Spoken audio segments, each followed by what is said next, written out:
This week, we have a wonderful, uh, wonderful set of energies to work with as well.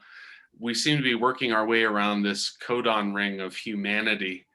Um, we had the sacred wound, we've had all these elements of our shared collective experience of humanity. And tonight's Lunar Alchemy session is um, uh, it's right in line with all of that as we are looking at the shadow of control. And so I'm excited to look at this energy and see what we discover through this contemplation tonight. So Bella, what is on your mind when you're thinking about either the shadow of control in this gene key 21 or the where we're at in the cosmos and our relationships with the sun and moon and everything? Just curious to hear what's just fresh for you on your mind on this day. Yeah, I'm thinking back to the 64 doors and the archetype where the 21 is the manager and where it needs to have something to care about and to be in control, not necessarily in a bad way, but it needs to manage something. That's how it thrives. That's how it comes in its true authority.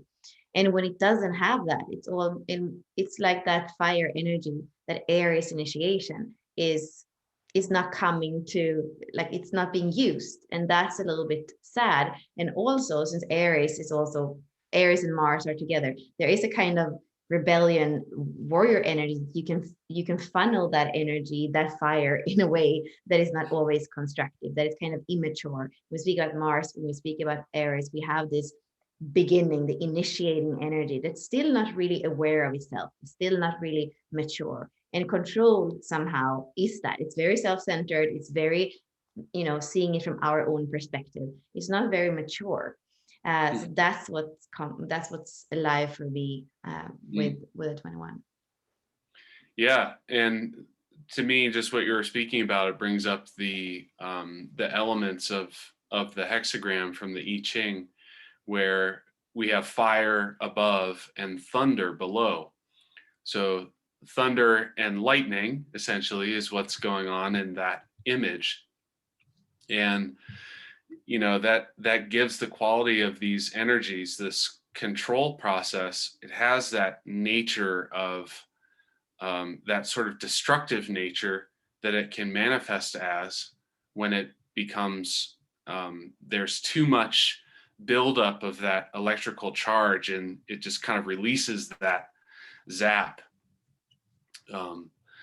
And also, while you were speaking, it made me think about this gene key. The shadow is about control, moving into the gift of authority and having an inner authentic authority. And it really makes me think about, when I think about control, of course, there's all of the societal structures of oppression and forced control of various aspects of our societies. But it also makes me think about our evolutionary pathway. When we have consciously begun to say, okay, I'm going to start evolving myself. I'm going to look at what's going on in my life, and I'm going to feel what's going on in my body, and I'm going to take steps the best way that I know how to improve the reality that I'm experiencing, or improve the way that I can create relationships in my life. And it got me thinking about how often both I've experienced on this type of a pathway, attempting to control the way that I walk through this evolutionary path, and how often it manifests as an attempt to control others who, by comparison, appear to be not quite as far along as I may see myself to be. So if I see somebody expressing unevolved opinion or something, try to control their expression by educating them about what being evolved really means. No, it's not like that. It's actually like this, and how that um, creates a great deal of conflict, even in amongst people who are focused on positive things, like evolving spiritually or otherwise. Um, that's a really interesting quality to this aspect of control. And Bella, I'd love to hear your your insights about that, and if you see ways that that shows up kind of internally, Mhm. that makes it challenging to move through this process. Yeah, and the first thing that comes to mind is that I do feel like you are living your design because you are a 6-2 and you're going to have a vision and you are Sure. the sixth line is from the future and it's also the teacher. So you're here to educate others through your own role modeling. So if it is true that you've been on the path of awakening, you probably have a few things that you can share. So I do believe, by hearing you, I feel like it's not your not self, it is your true self. And that leads me to my own journey where I feel there's something for me. So I also have a 6 line in my profile. I'm a 4-6. It's just that I have learned to discern where there is like, I'm not even going to take, I'm not even going to take the conversation. I know that there is no way that I'm going to get my truth across. I'm a fourth line. The fourth line wants to get its truth across. So if I know that that person is too much attached to its own opinion or too much in control of, like, that was last week and now it's the control, I'm not going to go there. There's like no part of me that's really interested in trying to control. It's, yeah. And I was just on a call with Ashley and Simone about motivation, that we all have different motivations. And we can also see that by looking at that the same way, the same place where we have the first line in our profile, we can look at our motivation. So that's our mind and what motivates our mind to act in the world, basically. And for me, it's hope. I'm not here to convince in that sense. My fourth line wants to do that. There is a politician in me that wants to get my truth across so badly. But really, there is a beautiful thing for me to much more be in flow, be in the sacral, being what's natural, and not trying to control or impose my opinion or my way on others. So I do believe, we did speak a few weeks ago about existential despair and, about challenges in life. I don't believe that this is exactly a challenge that I have. I can see nuances of it in myself. Maybe, I can see nuances, but I don't feel like for me, this is something that I struggle with on a daily basis so much.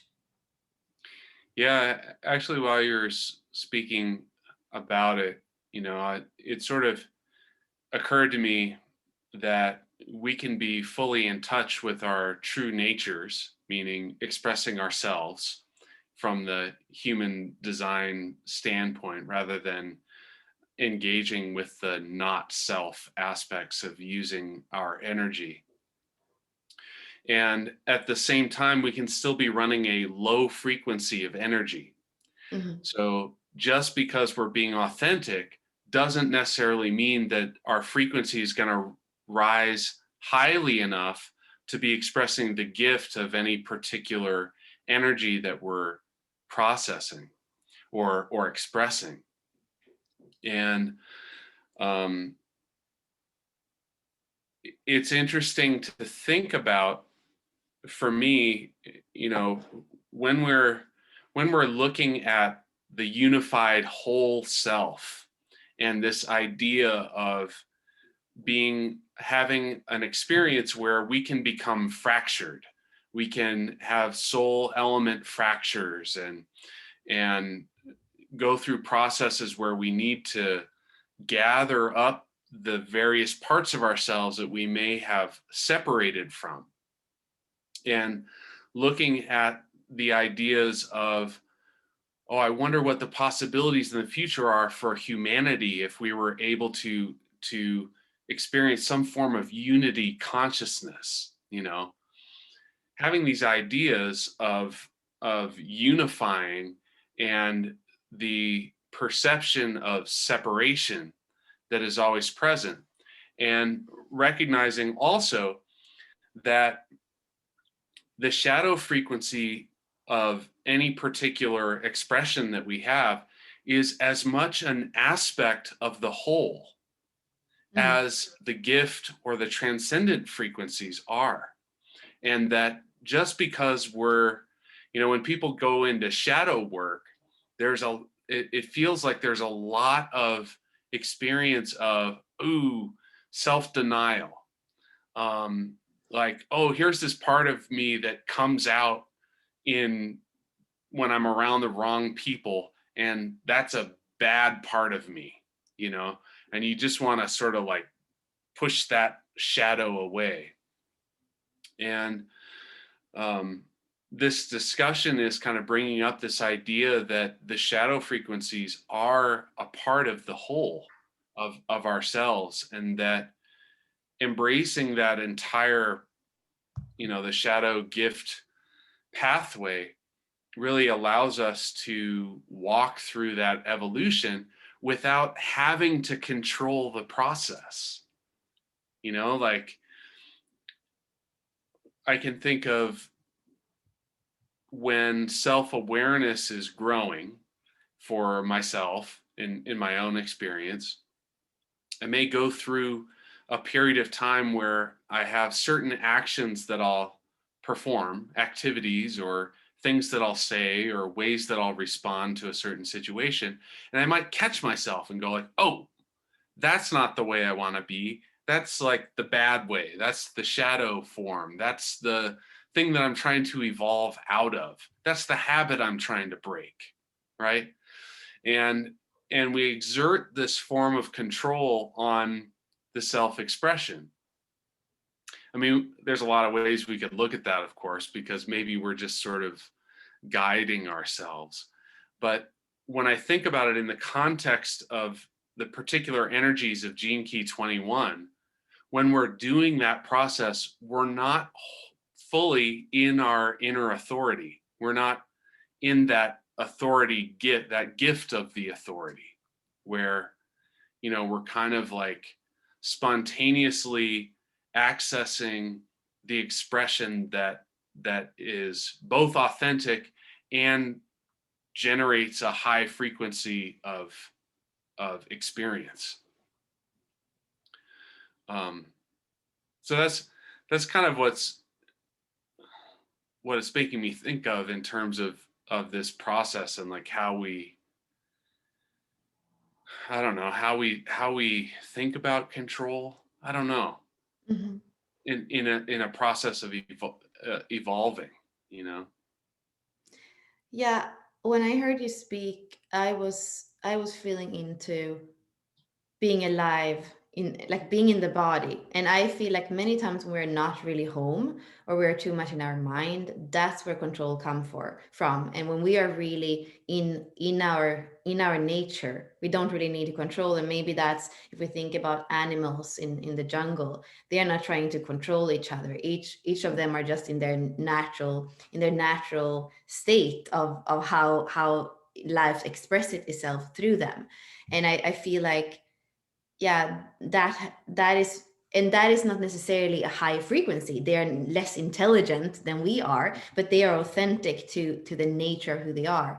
And there is something, where I was speaking before my own ride, that when I am not trying to change the nature of somebody else, even if it's a not self nature, I get to be myself. I get to be in the fullness of my experience, because I don't have to battle in the frequency. So that was what I saw in front of me, the jungle with the animals as you're speaking.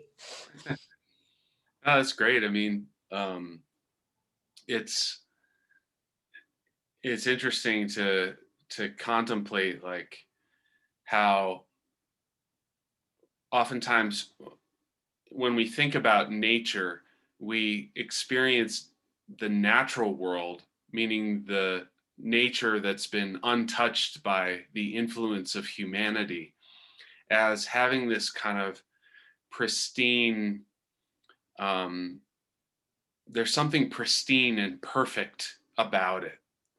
And it's interesting to think about from an evolutionary standpoint, the expression of a human being potentially even the destructive aspects of our humanity um, could be seen from a perspective as an evolutionary process. Like it's evolved from that perfect pristine nature. And to me that really points to how well the experience of polarity serves us in terms of moving through a human experience toward some form.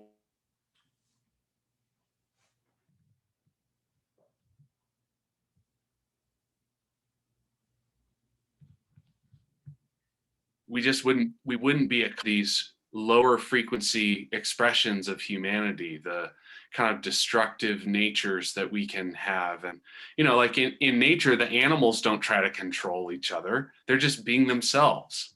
And sometimes that means there's a predator prey relationship, but aside from that, animals don't really mess with each other. Maybe territorial stuff happens and those types of things, but it's all part of this natural system.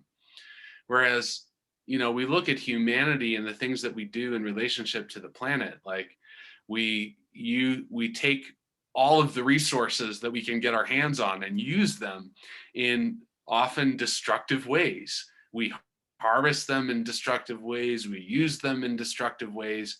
We just see this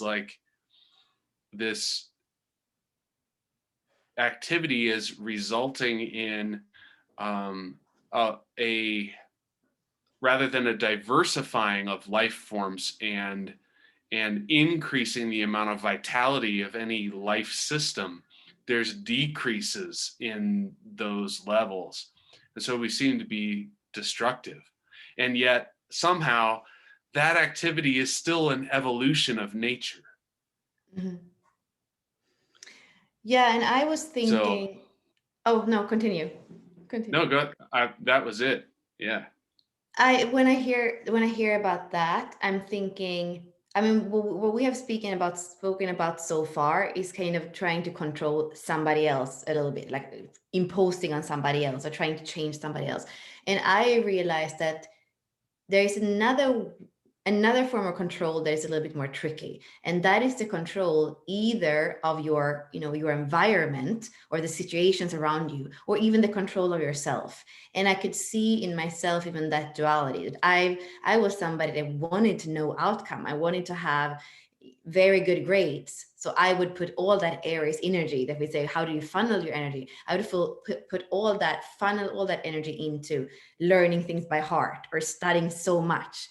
And I realized that it's very tiring to try to control situations, because even if I know the books almost by heart, it's impossible to learn 300 pages completely by heart. And some teacher are just going to give you something impossible to see, something you haven't even studied, to see how your brain works, like to be able to grade you or to able to make a difference between the students. So you can't control what that teacher is going to feel the day that he's creating the exam, for example. And I realized when we look at the gene keys, we have controlling and submissive. That are the two shadow frequencies, the reactive and the repressive in the gene keys.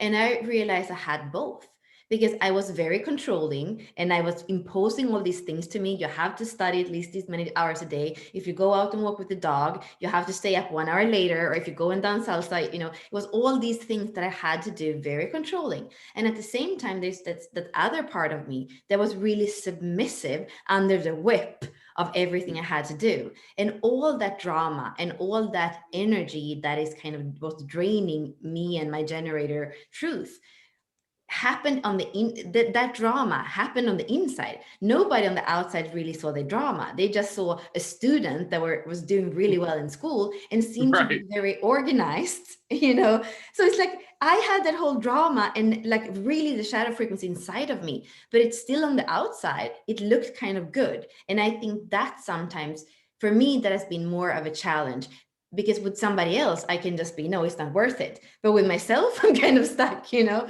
So I wonder if you maybe have some, you know, if you relate to that, or if you see, you know, what I'm speaking about. Oh yeah, absolutely. And I think obviously in the school context, I think most people can relate to that from one perspective or another. But just within our societal attitudes about how to define success, and and in particular in the United States, what are the forms of energy that are celebrated as being successful? And um, the kind of achievements of monetary success, or some form of professional status. I mean, when you meet somebody, for the first time, oftentimes the first question is what do you do? Meaning, what do you do to make money? And as opposed to some other question that our society could have evolved, which is like, you know, something completely different that has nothing to do with how you support yourself. It's just our entire structure is sort of like there's this inner and this interior and external control elements that are delivering everybody this experience of, like, what you're saying, internal drama. Like, I think I would be very curious to discover how many people who work 9 to 5 jobs wake up every day going like, man, I can't wait to go to my job today. Like, what percentage of people would actually feel that way? And I don't know that any activity necessarily should have, maybe the human evolutionary experience isn't about always being perfectly happy and excited to be doing what it is we're doing. I mean, um, with kids having mobile devices and being able to always occupy their attention, boredom happens in a different way than I recall boredom when I was a kid. Mm. Like, you kind of sit around being bored for maybe a few hours, and your mind kind of like sits in this boredom soup, and kind of like causes you to create different possibilities in your experience. um but that's sort of a tangent on what we're talking about. But I like that. I feel I like the thing about how we are supposed to be, or I was thinking about, I was actually speaking about it before as well, with this kind of the fire, using fire, and to kind of also when we are like the way that we are sold to, and the way that we think that it's like we feel and think that we have to be on fire with things. But then I believe that the thing with that is too, that when we're bored, we are going to distract ourselves. We're going to distract ourselves with the dopamine, the instant gratification of scrolling our phone, or for example porn, because it's much more, because we want to be fired up, and we have learned by motivational speaker, by people that sell to us, like by the marketing, it has to be sexy, it has to be fire, it has to be, you have to feel that you're alive. But if you're not really in the naturalness of you, and and there are all these kind of crutches out there to feel alive, that becomes something that controls you, because you're going to need all these crutches to feel alive, because you have forget to feel like the panther in the jungle. So I do see how that, I mean, it might be a tangent, but I see how it really a lot kind of comes back to what we are speaking about tonight. yeah, it's interesting that I feel like this idea of how this gift of authority feels so related to some intrinsic nature that we have inside of us, and how when we're in a state of controlling either ourselves or others, we've moved away from that natural state. And um, from one perspective, then it looks like, if if we're struggling with forms of control, then is it possible that the answer to an experience where control is kind of taking over our, you said when we're stuck in the mind, we tend to be more attempting to control everything around us and going on inside us than if we're just like deep in our body. Um, is there something about uh, is there something about that process where we're actually moving away from our natural state, and when we move back to being more natural, do we just automatically start expressing our authority? Mhm. I mean, yeah, my answer is so much yes, because when you are your mind, you you are so much it's so much easier to influence a mind than completely influence the density of the body. That's why animals, again, like that, and when I say animals, I also speak about our animal body, because that's the truth. We are humans with a heart and a brain that is more developed, but we are for sure in an animal body, and it's dense, and it's our thoughts are so quick and so swift in a way, and our body is so much more dense, and it's going to take time to shift from one state to another. If we have a scar or something, it's going to take time for that to heal, but a thought can come in and leave us fast, or it can go round and round and round, but it's always kind of moving. So for me, what I see when I look at the world right now, I see a lot of trying to influence mind, which for me is mind control. And I see that it seems like many people are very much in their mind, going round and round and round, or thing, or kind of checking out, just actually believing in outside authority of what to do. And the funny thing is, many cases, like what to do with our bodies, right? So for me, when I'm really in my body, there are things that for me are become more simple and become more natural, and I don't have to think about, do I want this or don't I want this. My body is all, I mean, kinesiology muscle testing has existed for many many years, and there we have the intelligence of a body and a method that's been used by homeopaths and a lot of practitioners, because the body innately knows what it's moving towards and what is moving back from. So that's whatever you do in life, whether you eat something, whether you have sex with somebody, whether you're taking like any kind of like medical intervention also. I mean, yeah, really check in if the body can say yes. And sometimes it might be tricky, but I do feel like the true authority is much more in the density of the form than in the swiftness of how thoughts are happening. Yeah, that's a really I just love that reflection, and I think it's very interesting that we can think about this from a spiritual evolutionary pathway where oftentimes maybe we don't right at first look to our physical body as the holder of all the wisdom that we're looking for. um, I definitely I want to continue this conversation with just our members and talk about, because I know, Bella, you've got a lot of experience in this area and perspective.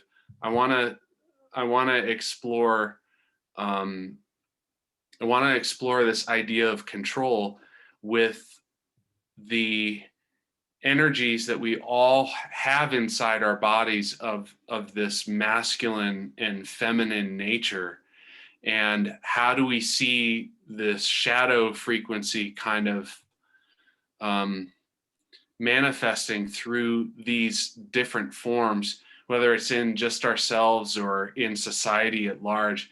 I think there's a lot of possible insight that we could gain from looking at that. So let's continue that conversation in that direction.